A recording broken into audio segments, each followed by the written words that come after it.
Does anyone have a question?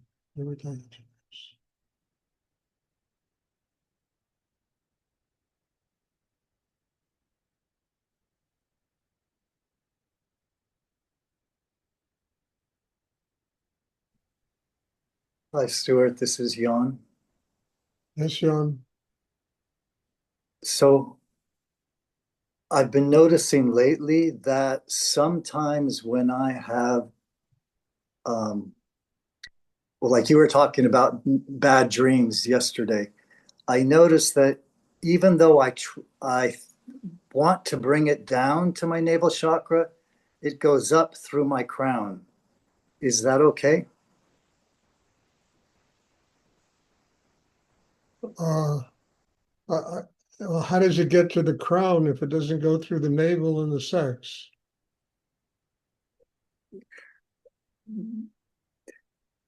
This I don't know. It's just I'm just aware of it dissipating up as opposed, so maybe it's doing that and I'm just not tracking it. Well, look, you have to activate the Kundalini. And the activation, I mean, I talk about this all the time. The activation of the Kundalini is because energy moves through the sexual area to the base of the spine. That will activate the Kundalini. Once the Kundalini is activated, then the energy can move through the heart chakra to the spine and up to the crown too. But but the most powerful inner experience is when the Kundalini awakens from the base of the spine and moves up the spine to the crown chakra. That allows the energy from the throat chakra, the heart chakra, creates kind of a mandala inside a human being. And that allows all of those energies to rise to the crown chakra. Hmm. But you need to have rootedness and foundation inside. Otherwise that energy can really space you out. The energy give you a kind of a titillated sense of a spiritual life, and it mostly will just space people out. It's too strong. So one has to be grounded. I can't repeat it enough. You know, I mean, I've said it 100 times. The hospitals, sanitariums are full of people that have Kundalini-itis, that had these Kundalini experiences. The doctors have no idea what they are. They lock them up, they stick them on pills, you know, and that's how they live. Uh, you need to be grounded. And I can't emphasize this enough, not only for Kundalini, but for life itself. Karma requires serious grounding inside a human being because life is really intense. I have to live in the world with all the pressures and responsibilities and things that we have to deal with every day. You need to be very strong inside. So, I mean, I'd be careful about this, Jan, because you're going to space yourself out unless you're really rooted inside. And just raising energy to the crown chakra, I mean, that's not the answer. You gotta create a holistic person inside that gets free of yourself on every level that life offers, including the material level, the spiritual level, the psychological level, all of it. And nobody's going to get free of that unless they build a really strong internal foundation.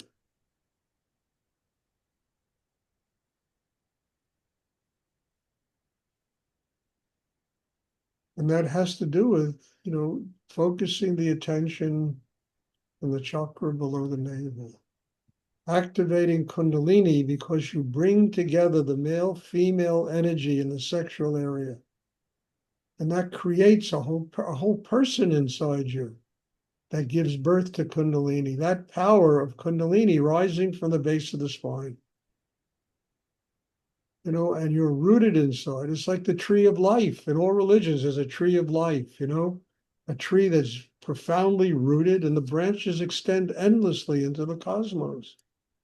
But it has to be rooted. And the chakra system is kind of like the tree of life.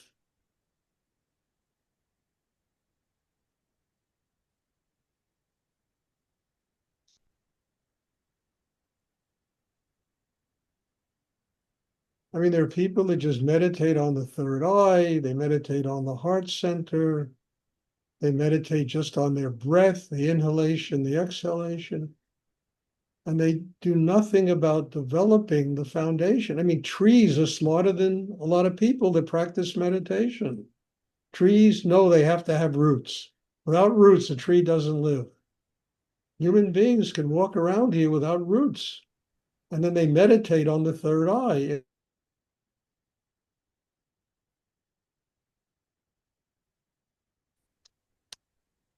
And you talk to people and they think that's a spiritual life. They don't realize that a spiritual life is all inclusive. It includes the material, it includes the psychological, it includes the emotion, it includes everything that we have to live with day to day in our daily lives. Everything. Now, how do you do that? You've got to be really grounded.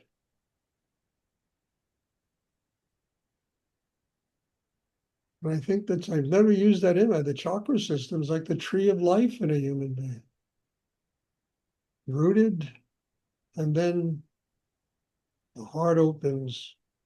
When the heart's open, you got to be grounded inside. Then you offer gratitude. That will go up the spine to the crown chakra.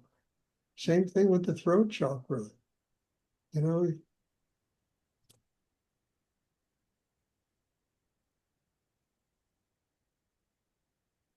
so the other thing I don't understand, I mean, yes, the energy can be moving through the sexual area and the third chakra, and we don't even know it's going through it. And yet it has to in a way, because we wouldn't be alive without having any kind of grounding and foundation inside ourselves.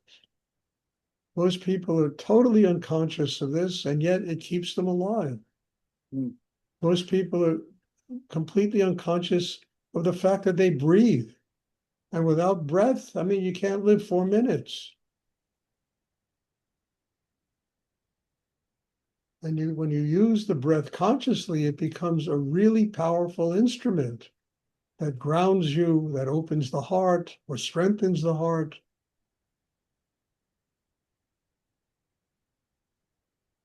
So I don't think, at least what we practice here, everything works together. Rudy always called it a one-man band. You got all these instruments and you have to nurture them and, you know,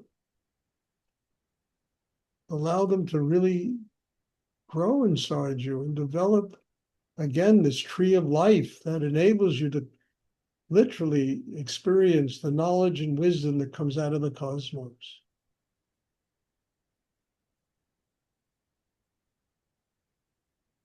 I mean, I hope what I'm talking about is clear, because people have as I say, people meditate on the third eye. You know, they meditate on their breathing, they meditate on the heart chakra. Very few people meditate on the Hara, the area with, of grounding inside the core of their being. And people have a tendency of just spacing themselves out. And they think that's a spiritual life, walking around, pranaming and namasteing and spacing themselves out.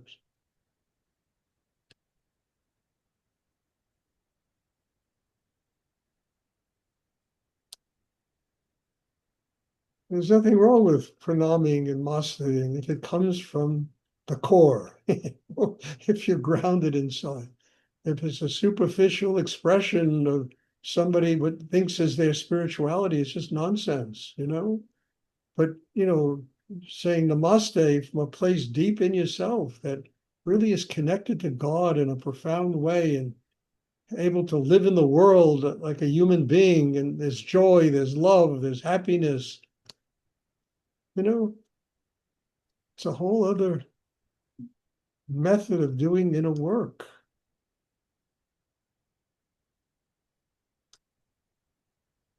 And I know, I mean, I just wrote a book about all this stuff, you know, I really did.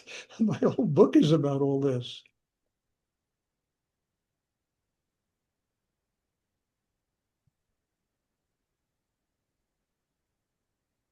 I'm not trying to sell my book. I'm just telling you that it's come out of what, 50 years of doing Rudy's meditation practice.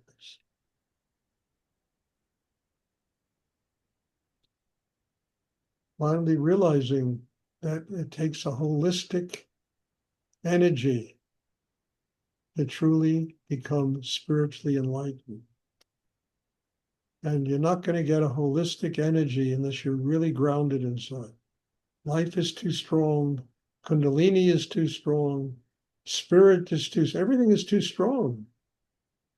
As I've said a million times, you know, I never forget when I was like 20 years old, I read the Bhagavad Gita, and Krishna manifests Arjuna in that chariot. The light of 1,000 suns suddenly appeared in the sky.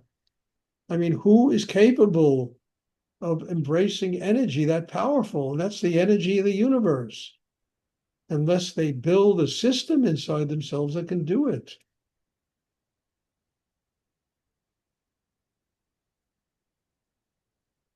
I mean, this is not me talking. It's one of the sacred books, one of the most sacred books ever written, the Bhagavad Gita.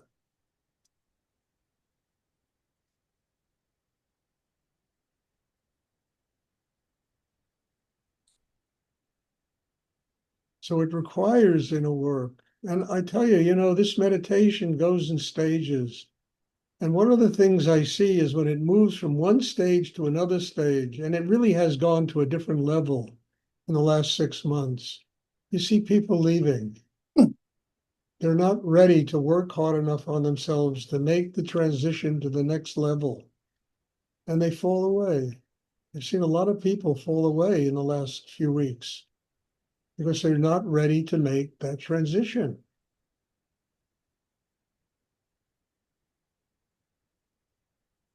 And it's not the transition that I'm on, it's that transition, the next step in their spiritual practice. That's the transition.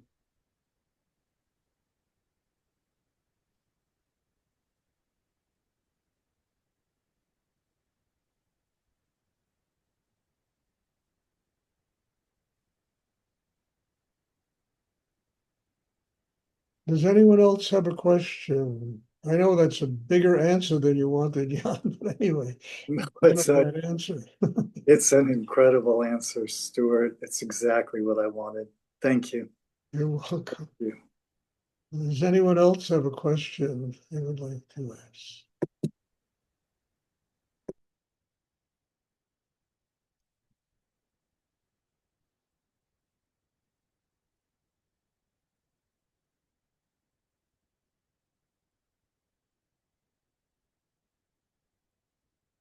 Okay, if there's no more questions, then, you know, in 3 weeks, we're having a retreat. After the retreat, I think I'm going to take kind of a 4 or 5 day vacation, end of summer vacation, you know. It's been a really intense summer, and I need to maybe go to the Bahamas and drink a Coco Loco. I'm just kidding, but I just need to take a break.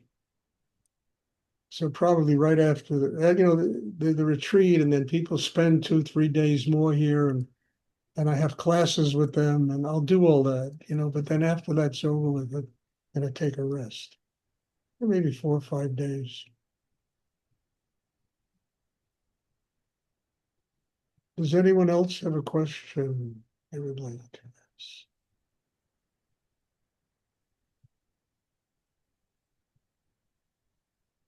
Okay, thank you. God bless you all, and have a wonderful evening. And there'll be class tomorrow, and I'm looking forward to seeing you all.